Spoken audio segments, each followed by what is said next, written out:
ബാണാസുര സാഗർ ഡാമിലെ ഷട്ടർ ഉയർത്തും. അണക്കെട്ടിന്റെ വൃഷ്ടിപ്രദേശത്ത് മഴ തുടരുന്നതിനാൽ ഇന്ന് രാവിലെ 10 മുതൽ സ്പിൽവേ ഷട്ടർ 30 സെന്റിമീറ്ററായി ഉയർത്തുമെന്ന് എക്സിക്യൂട്ടീവ് എഞ്ചിനീയർ അറിയിച്ചു. നിലവിൽ ഷട്ടർ 15 സെന്റിമീറ്റർ തുറന്നിട്ടുണ്ട്. സെക്കൻഡിൽ 12.20 ക്യുമിക്സ് വെള്ളം ഘട്ടം ഘട്ടമായി പുഴയിലേക്ക് ഒഴുക്കിവിടും. കരമാൻ തോട്, പനമരം പുഴയോരങ്ങളിലും താഴ്ന്ന പ്രദേശങ്ങളിലും താമസിക്കുന്നവർ ജാഗ്രത പാലിക്കണമെന്ന് നിർദ്ദേശമുണ്ട്. ഗോവിന്ദച്ചാമിയുടെ ജയിൽ ചാട്ടം. 4 ജയിൽ ഉദ്യോഗസ്ഥർക്ക് സസ്പെൻഷൻ. കണ്ണൂർ സെൻട്രൽ ജയിലിലെ 4 ഉദ്യോഗസ്ഥർക്കെതിരെ നടപടി. 4 പേരെ സർവീസിൽ നിന്ന് അന്വേഷണ വിധേയമായി സസ്പെൻഡ് ചെയ്തു.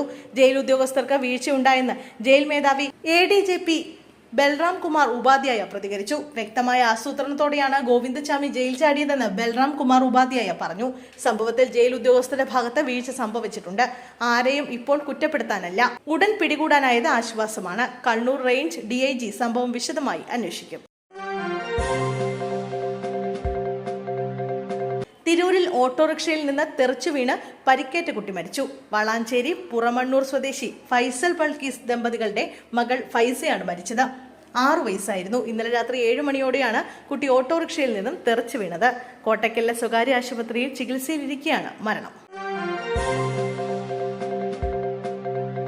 മദ്യലഹരിയിൽ തർക്കം. തിരുവനന്തപുരത്ത് ജ്യേഷ്ഠൻ അനുജനെ വെട്ടിക്കൊന്നു. ചിറയൻകീഴിൽ സഹോദരങ്ങളായ മഹേഷും രതീഷും തമ്മിലുള്ള തർക്കമാണ് കൊലപാതകത്തിൽ കലാശിച്ചത്. വയൽത്തിട്ട വീട്ടിൽ രതീഷാണ് കൊല്ലപ്പെട്ടത്.